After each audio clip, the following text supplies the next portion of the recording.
Time, in the world that surrounds the Flash, is not a neutral backdrop. It is a territory already occupied, structured by loss before loss is even named. The city moves forward under an unspoken agreement that what is gone must remain gone, that the past is sealed, archived, placed behind a wall no one is meant to cross. Streets fill, lights change, crowds repeat their daily routes, all of it resting on the assumption that time flows in one direction because it has to. This is the moral foundation of the world long before it becomes a narrative problem. Barry Allen enters this landscape not as an exception, but as an acceleration of its hidden contradictions. He is shaped by a culture that treats speed as progress and reaction as virtue. Faster answers, faster justice, faster closure. The world around him rewards movement without reflection, motion without mourning. In this environment, grief is tolerated only when it does not interrupt function. Loss is allowed, but only if it remains passive, silent, and obedient to the clock. The Flash is born inside that pressure, not simply as a man who can outrun sound, but as a figure who collapses distance between intention and consequence. Where others hesitate, he arrives. Where others wait, he intervenes. His presence rewrites the scale of responsibility itself. When one can arrive in time, the idea of being too late becomes intolerable. The concept of inevitability begins to feel like negligence. This is the quiet premise beneath the myth. Not power as freedom, but power as burdened immediacy. Speed removes excuses. Speed eliminates the comfort of helplessness.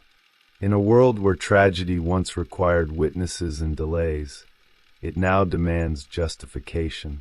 Why was this allowed to happen? Why was he not there? Why did time win? The city senses this shift before the character does. Disasters become moments of comparison rather than events. Survival becomes a measurement of response time. The presence of the Flash reorganizes the moral geography of the world. The center is no longer law or fate, but intervention. Every loss casts a shadow shaped like his absence. Yet beneath the spectacle, something more subtle is already forming. The Flash does not simply move through time. He listens to it. He feels its resistance, its elasticity, its tension. Time, once assumed to be rigid, begins to reveal itself as strained, bent under pressure, full of seams. This is where guilt quietly takes root, not as an emotion, but as a structure. Guilt emerges when the world convinces someone they could have done more. Speed makes that belief unavoidable. Every tragedy becomes a question of optimization. Every death becomes a calculation. If I were faster, if I chose differently, if I broke the rules just once. The Flash lives inside a paradox the world does not acknowledge. He is celebrated as proof that loss can be outrun, while being silently punished for every loss that remains. His victories raise expectations. His failures feel like betrayals. The faster he moves, the narrower his margin for error becomes. Time begins to resemble a courtroom rather than a river. Every moment is evidence. Every outcome is judged. The Flash does not simply experience the present. He audits it, replays it, revises it in his mind even before the thought becomes conscious. The past is no longer behind him. It runs alongside him, keeping pace, demanding attention. This is not obsession yet. It is something more socially acceptable. Responsibility. The world praises responsibility without noticing how easily it mutates into self-erasure. To be responsible means to place oneself at the center of every outcome. To believe that absence is a moral failure. To confuse power with obligation. The myth of the Flash is constructed around intervention, not acceptance. He exists to interrupt trajectories, to prevent endings, to rewrite conclusions. But the narrative does not ask whether some endings are structurally necessary. It does not ask whether time resists control for reasons deeper than physics. The Flash is positioned as a guardian of continuity, yet his very existence destabilizes it. Time bends because he bends it. History fractures because he touches it. The more he tries to preserve what was lost, the more he reveals how fragile the structure was to begin with. Before any explicit crisis, before any irreversible choice, the tension is already present. It lives in the gap between what can be saved and what should be accepted.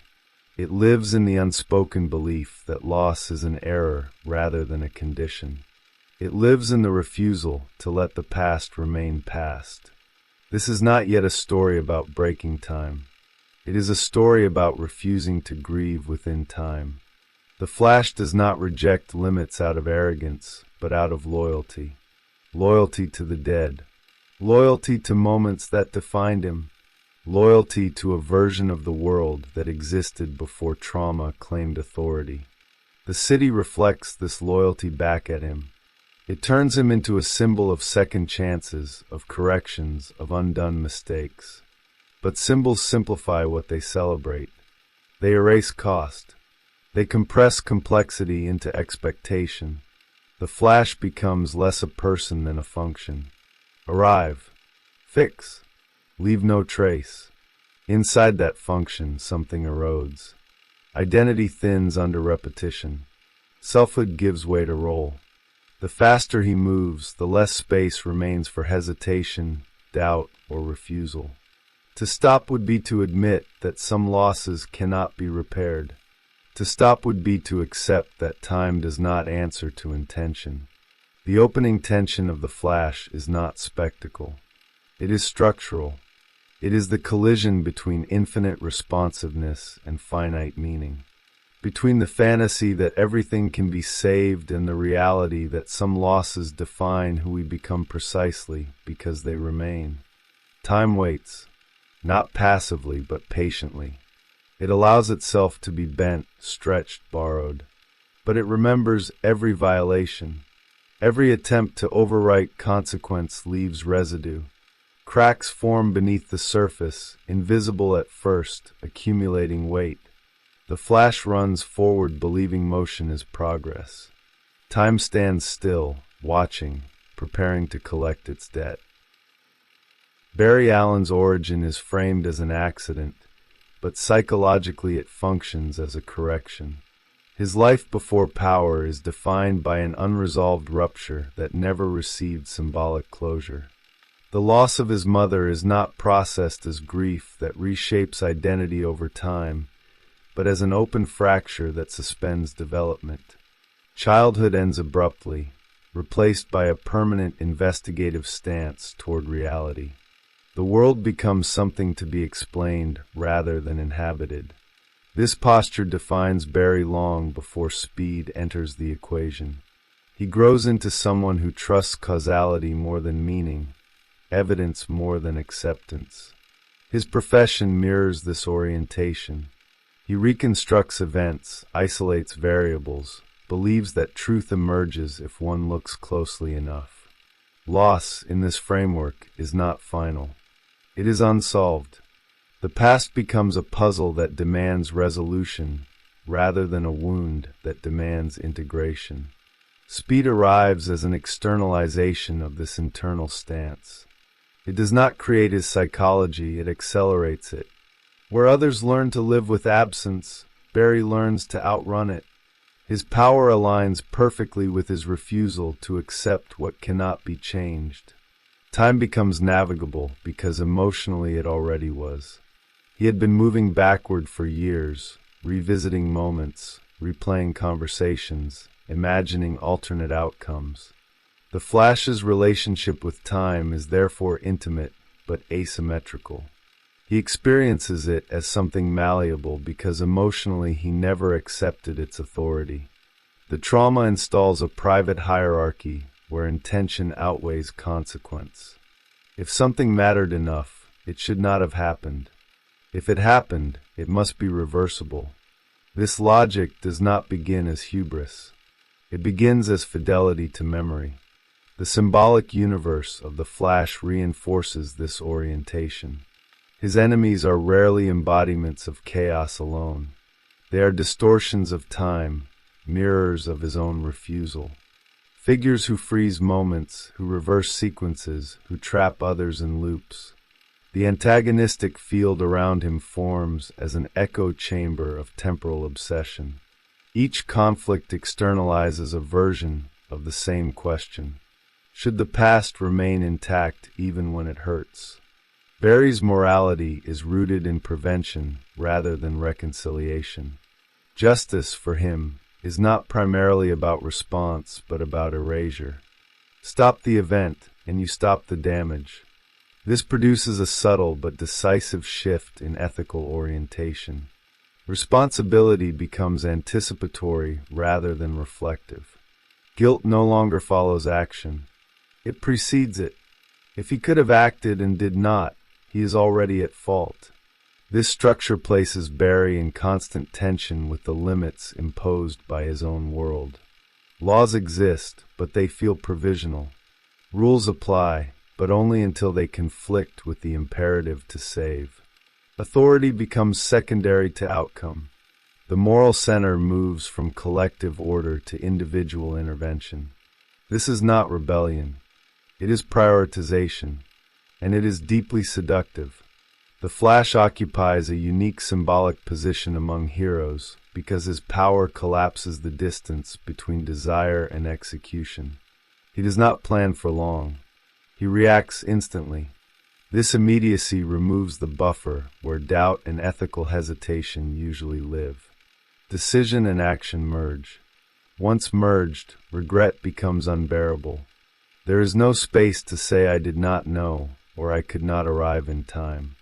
The narrative repeatedly situates Barry at moments where acceptance would require him to relinquish control over meaning itself. To allow a death to stand is not just to accept loss, but to accept that the universe is not organized around fairness or emotional symmetry.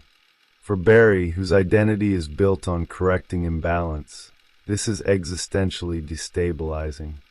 The Speed Force functions symbolically as both empowerment and enclosure. It is an infinite corridor that promises access to every moment, while quietly narrowing the path of psychological development. The more Barry relies on speed, the less he cultivates stillness.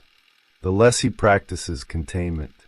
He moves so quickly that the emotional consequences lag behind, unresolved, accumulating like pressure behind a sealed door.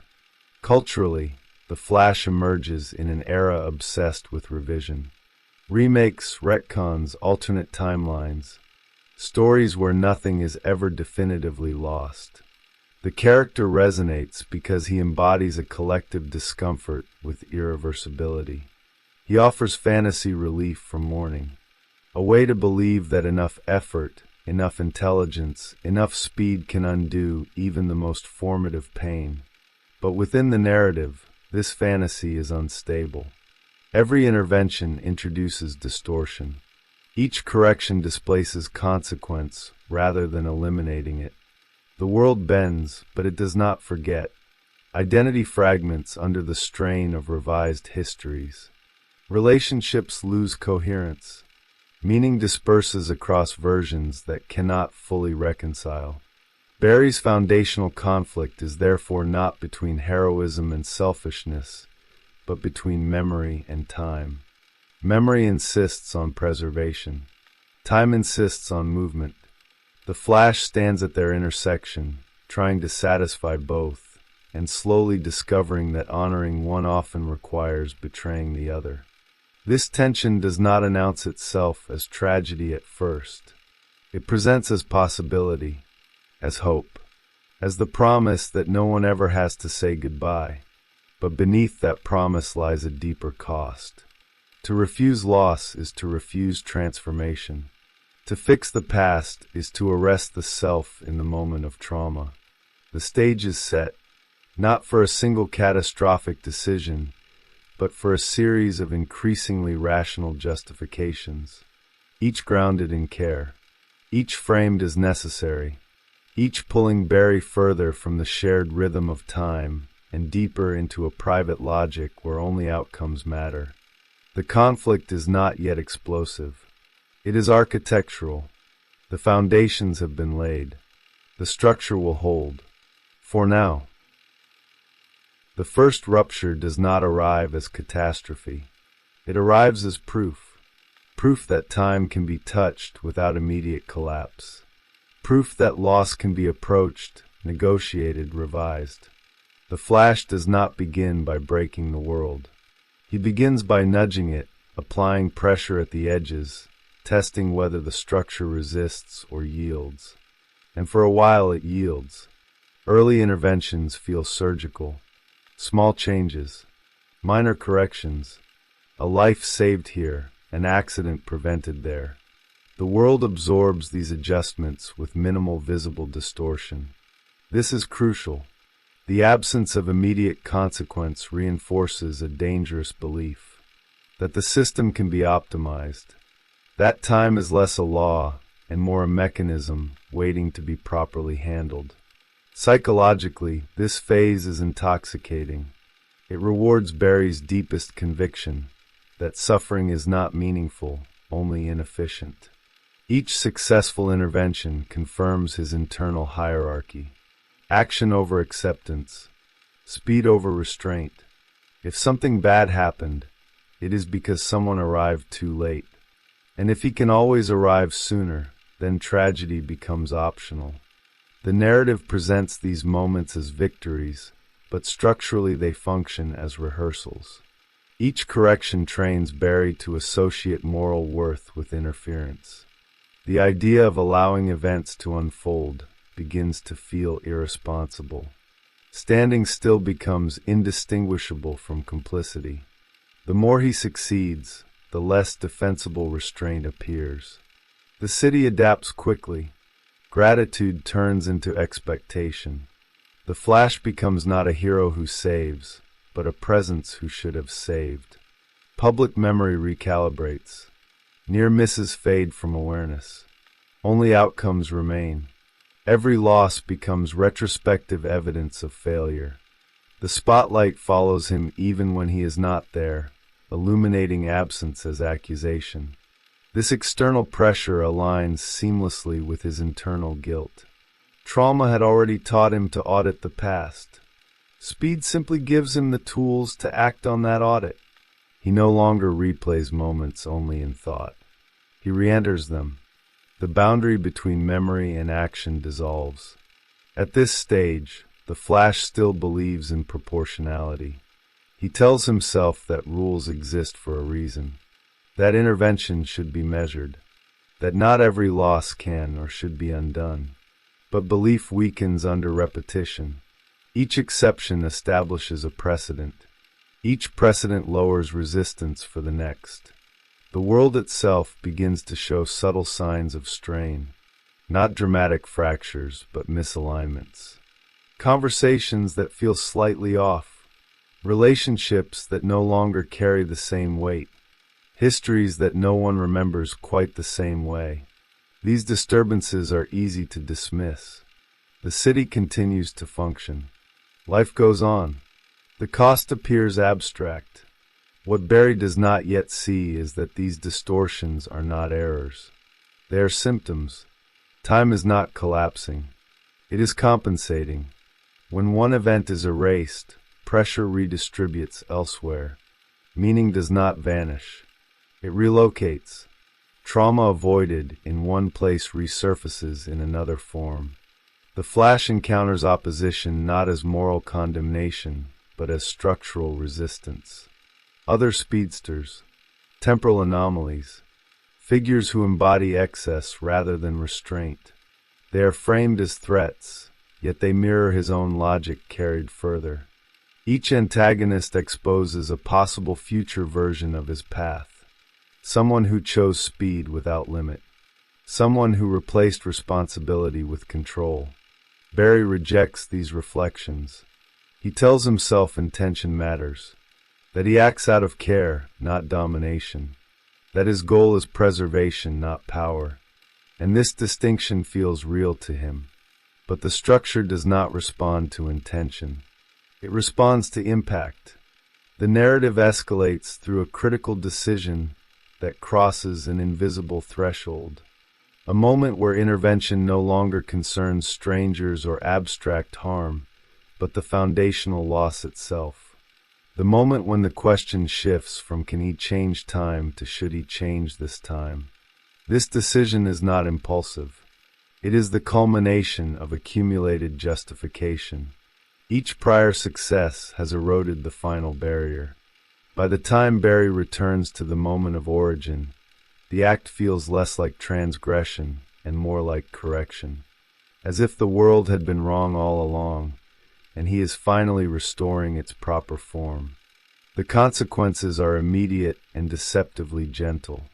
The loss is undone, the fracture sealed, the past rewritten not as fantasy, but as lived reality. The relief is profound. Identity reorganizes around absence rather than lack. The self that formed in response to trauma suddenly has no anchor. This is the first true consequence. Not chaos, but disorientation. Without the original wound, Barry's internal structure loosens. Values that once felt solid become provisional. Relationships shift subtly. Motivations blur. The version of himself that needed speed no longer fully exists, yet the speed remains. The world appears improved, but it is unfamiliar. The center has moved. The territory is recognizable but misaligned. What Barry experiences as success, the narrative frames as displacement. The cost of refusing loss is not destruction. It is estrangement. This movement ends not with collapse, but with unease. A sense that something essential has been traded for comfort. The Flash has proven that time can be revised. What remains uncertain is whether meaning can survive revision intact. The second movement waits, already gathering force. The second movement begins after the correction has settled into reality. The world stabilizes, but it does not align. What Barry experiences is not chaos, but friction. The city functions, yet its rhythms feel altered, like a machine recalibrated with imperfect measurements. Familiar structures remain, but their emotional weight has shifted. Meaning has thinned. Continuity exists, but coherence does not fully follow. Barry moves through this revised territory with increasing alertness. He senses that something is off, not through evidence but through absence. Certain reactions no longer arrive. Certain bonds feel muted. The past he restored does not carry the resonance he imagined. It behaves like a replica, precise in form but lacking density. The loss is gone, yet something else has vanished with it. This is where guilt mutates. No longer anchored to failure, it reorganizes around distortion. Barry is not haunted by what he did not prevent, but by what his prevention displaced. The moral clarity that once drove him begins to fracture. Saving does not feel the same when the saved world resists recognition. The victory refuses to integrate. The narrative introduces resistance through environment rather than opposition. Institutions act differently. Authority feels heavier. Control tightens where freedom once expanded. The city appears safer, yet less alive. Risk has been reduced, but so has elasticity. Where tragedy once forced growth, stagnation now settles. The territory has been protected at the cost of its capacity to transform. Psychologically, Barry experiences this as unease rather than regret. He still believes the correction was justified. What troubles him is the sense that he has become a foreign body within the very world he tried to preserve. His identity was forged through loss. Without it, he lacks orientation. The speed remains, but the direction dissolves. The Flash begins to intervene again, this time not to undo catastrophe, but to manage instability. Small adjustments become constant maintenance. The past he corrected requires upkeep. Every anomaly demands attention. Time is no longer something he occasionally touches. It becomes a system he must actively regulate. This is the moment where responsibility transforms into surveillance. Barry watches the world more than he lives in it. He monitors outcomes, scans timelines, anticipates deviation. Presence becomes instrumental. He is no longer inside time. He hovers above it, administering balance. Opposition emerges more clearly now, not as villains alone, but as structural limits asserting themselves. Temporal fractures widen. Consequences surface in displaced forms. Where one tragedy was erased, another appears elsewhere. Not as punishment, but as compensation. The narrative insists on equilibrium, even if Barry refuses to accept its terms. Barry responds by escalating control. The logic is consistent. If one correction caused instability, then more precise correction will fix it. If the system resists, then deeper access is required. Speed intensifies. Distance collapses further. The corridor of time narrows into a channel he alone occupies. At this stage, polarization becomes unavoidable.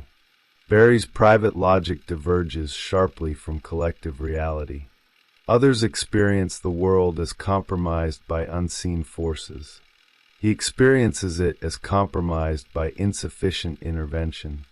Communication fractures. Explanations fail. Trust erodes. The Flash becomes a figure of unease rather than reassurance. Symbolically, the territory shifts from city to labyrinth. Movement no longer leads outward. It circles. Barry runs faster, yet arrives nowhere new. Each correction loops him back into the same dilemma. The refusal to accept loss has replaced grief with endless adjustment.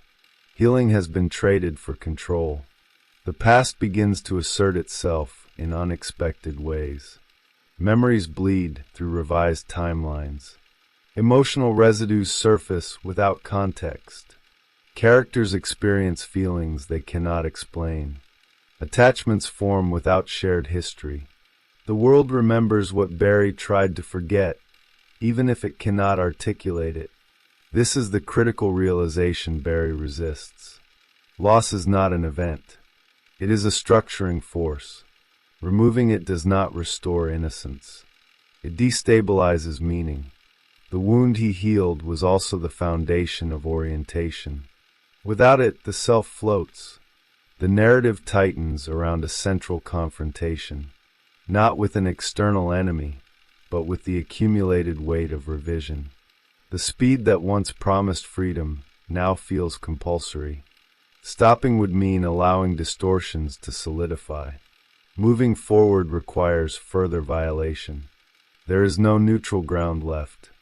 Barry stands at the center of a system he cannot exit without collapse. The world depends on his interference because his interference rewrote its dependencies. Responsibility has consumed autonomy. Power has eliminated retreat. This movement closes not with decision, but with inevitability. The realization that the refusal to accept loss does not eliminate suffering. It multiplies it, disperses it, renders it untraceable. The Flash has not escaped grief. He has distributed it across time. The final movement approaches, carrying consequence no longer contained by intention. The third movement begins when maintenance becomes collapse management. The system Barry has been holding together no longer responds to incremental correction. The fractures widen faster than he can reach them.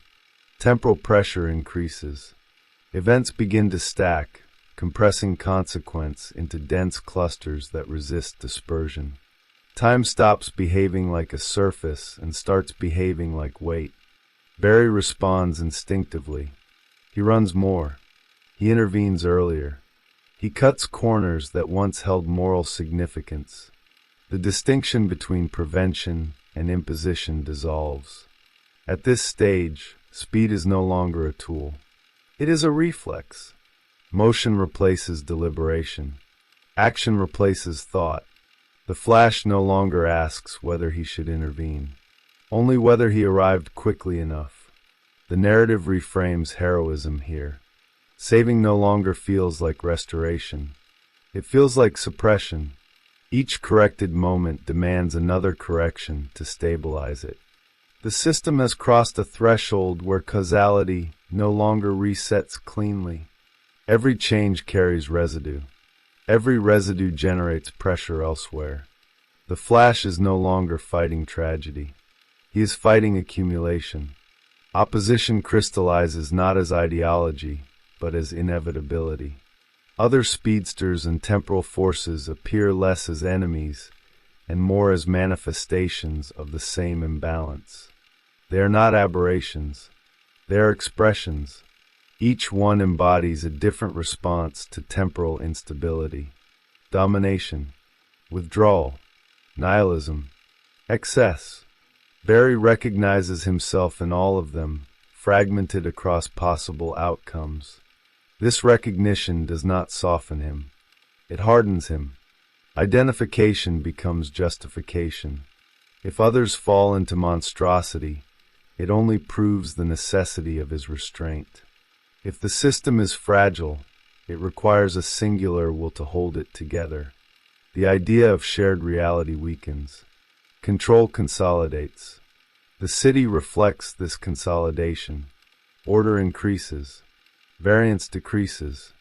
The territory becomes smooth, regulated, predictable.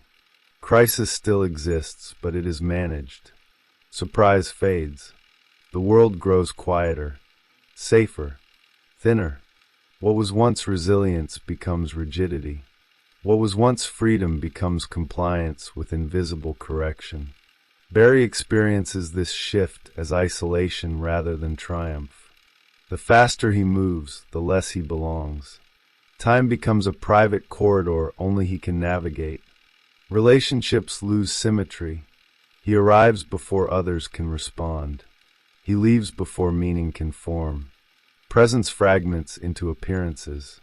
Psychologically, this is the final inversion. The refusal to accept loss produces a world where nothing fully arrives or fully departs. Endings dissolve. Beginnings blur.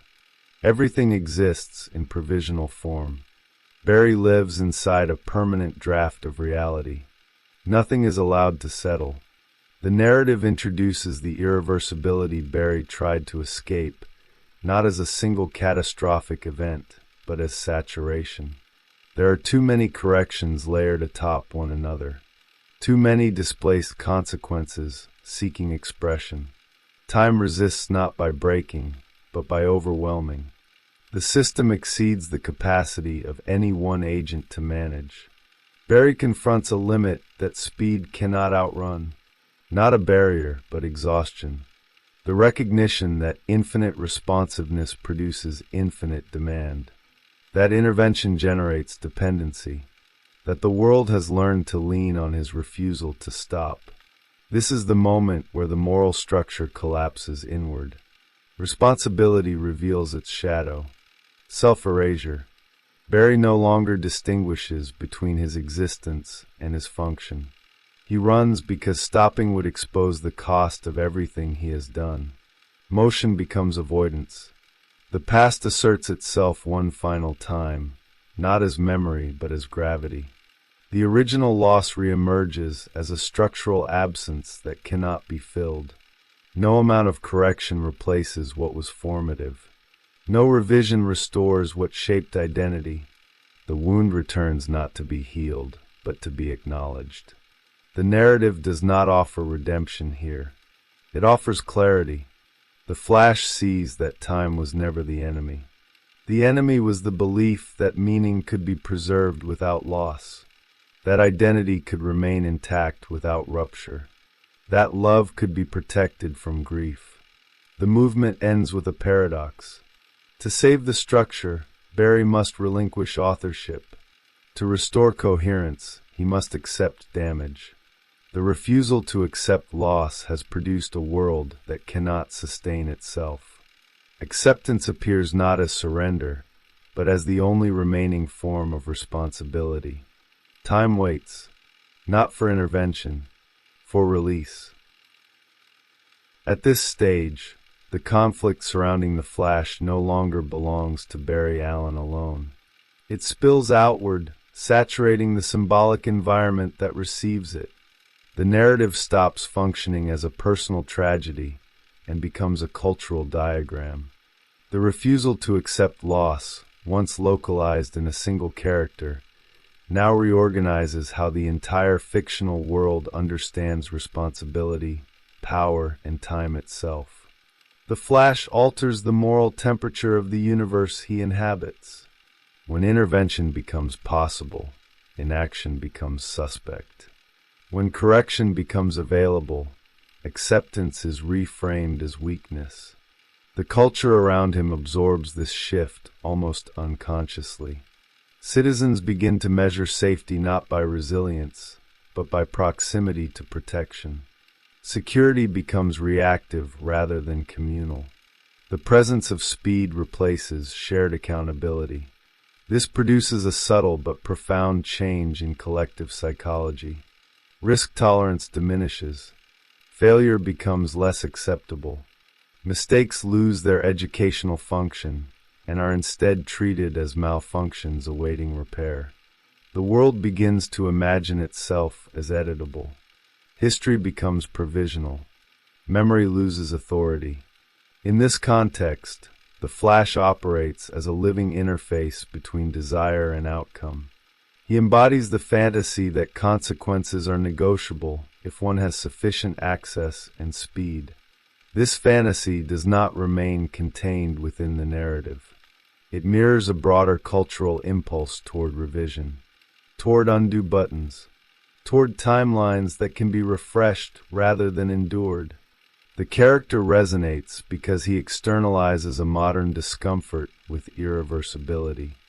In an environment saturated by technology, acceleration, and constant updates, finality feels hostile. The Flash offers an image of agency that refuses closure. He promises that nothing has to be lost if one moves fast enough, thinks precisely enough, intervenes early enough. But the narrative exposes the shadow of that promise. When loss is no longer permitted to structure identity, identity becomes unstable. When history cannot settle, meaning disperses. The Flash's world illustrates what happens when a culture privileges optimization over integration. Trauma does not disappear. It fragments and circulates. This circulation produces polarization. The Flash becomes a focal point for projection. Some see him as salvation. Others see him as contamination. The division is not ideological but symbolic. He represents a question the culture cannot answer. Should suffering be eliminated at any cost, or does it serve a function that cannot be replaced?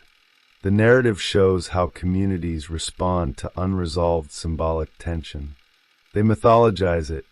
The Flash is no longer just a hero.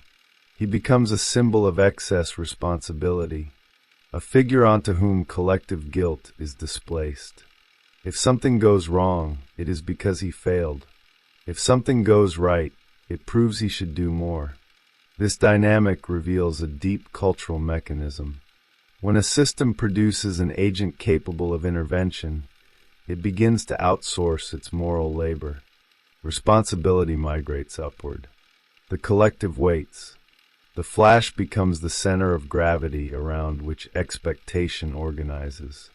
The burden of meaning shifts from shared structures to individual capacity.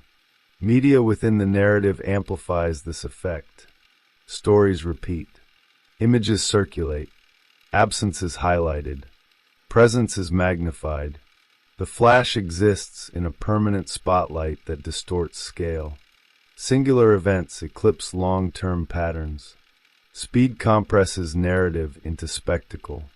Complexity thins under repetition.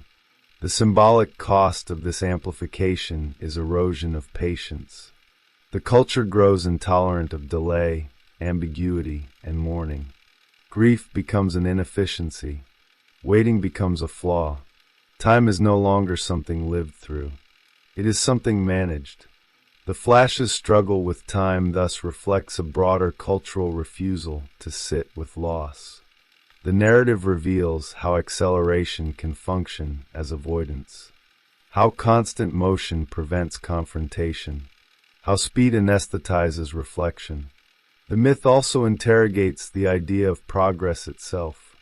If every error can be corrected, progress loses depth. Movement without memory becomes circular. Advancement without consequence becomes hollow. The Flash runs forward, but the culture runs in place. Symbolically, time transforms from river to arena. It is no longer something that carries life forward. It becomes a space of contest.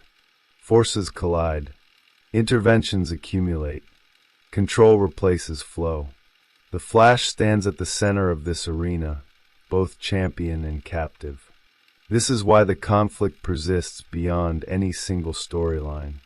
It taps into an unresolved cultural anxiety, the fear that accepting loss means accepting insignificance, the fear that letting go equals failure, the fear that without control, meaning dissolves. The Flash does not resolve these fears. He exposes them. His story functions as a warning embedded in wish fulfillment. It grants the fantasy of undoing loss, then shows the price of living inside that fantasy indefinitely. The cultural impact of the Flash lies in this contradiction. He is beloved not because he succeeds, but because he fails in a way that feels familiar. His refusal mirrors our own. His exhaustion reflects the cost of constant correction. His struggle reveals that not all responsibility can be carried without distortion. In this sense, the Flash operates as a modern myth about the limits of intervention. Not a rejection of care, but a critique of control disguised as care. The narrative insists that some forms of power, when applied without acceptance, hollow out the very world they aim to protect. Time, in the cultural imagination shaped by the Flash, becomes a test of maturity. Not whether one can change the past, but whether one can allow it to remain formative without becoming tyrannical. The myth lingers because this question remains unresolved. The final sediment of meaning prepares to settle, not as closure, but as residue. The legacy remains to be examined. The aftermath of the Flash's conflict with time does not present itself as resolution. It settles instead as residue. What remains is not a repaired world, nor a broken one, but a structure permanently marked by the attempt to refuse loss. The scars are not always visible. They exist as subtle misalignments in expectation, in memory, in the collective understanding of responsibility. Barry Allen's legacy is defined less by the moments he changed than by the ones he could not fully erase.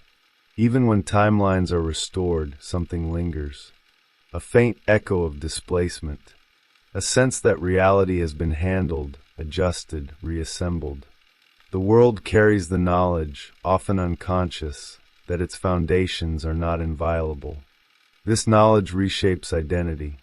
Characters within the narrative no longer experience time as a given. They sense it as conditional. Trust in continuity weakens. The past feels provisional. The future feels editable. This does not produce liberation. It produces anxiety. When nothing is final, nothing fully counts. The Flash himself occupies an ambiguous symbolic position in this landscape. He is not condemned, but he is no longer purely celebrated. He becomes a cautionary figure, not because he acted, but because he could not stop acting. His image crystallizes around excess responsibility, the hero who tried to carry what no single person can carry. Barry's psychological trajectory leaves a permanent imprint. Even when he accepts limits, that acceptance does not erase the habits formed by refusal. Speed remains available. Memory remains active. The temptation to intervene never fully dissolves. The struggle becomes internalized, a constant negotiation between restraint and reaction. This is where the myth gains depth. The Flash does not transform into wisdom. He transforms into vigilance. He lives with awareness of what happens when control replaces mourning. This awareness does not free him from guilt. It reframes it. Guilt no longer demands correction. It demands containment. The narrative's refusal to offer emotional closure is deliberate. Acceptance here is not healing in the conventional sense. It is endurance, living with the knowledge that some losses must remain unresolved in order for meaning to persist.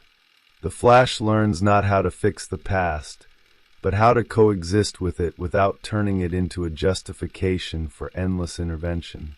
Culturally, this legacy persists because it mirrors an ongoing tension in modern life. The increasing capacity to revise, edit, and optimize stands in constant conflict with the need for integration. The Flash myth suggests that without the capacity to tolerate loss, progress becomes compulsive rather than creative. The world the Flash leaves behind is more cautious with speed, but not free from it. Acceleration remains seductive. The infrastructure for revision remains intact. The danger does not disappear. It is recognized. This recognition becomes the true inheritance of the conflict. Symbolically, time regains some of its authority, but it never fully reclaims innocence. It is no longer an unquestioned flow. It is a negotiated force. This negotiation defines the new equilibrium. Not stability, but awareness. The Flash's story endures because it does not resolve the central question. It leaves it embedded in the fabric of the myth. How much responsibility can one bear before care becomes domination? How much control can be exercised before protection becomes erasure? In the final analysis, the refusal to accept loss is revealed not as villainy, but as a developmental impasse. A stage that must be passed through, not perfected. The Flash embodies the cost of lingering there too long. Time does not punish him. It does not forgive him. It remains, carrying forward the marks of intervention, the weight of restraint, and the quiet understanding that some fractures must be allowed to define us. The legacy is not speed. It is limit, and the recognition that accepting it is not weakness, but the only form of responsibility that does not erase the self.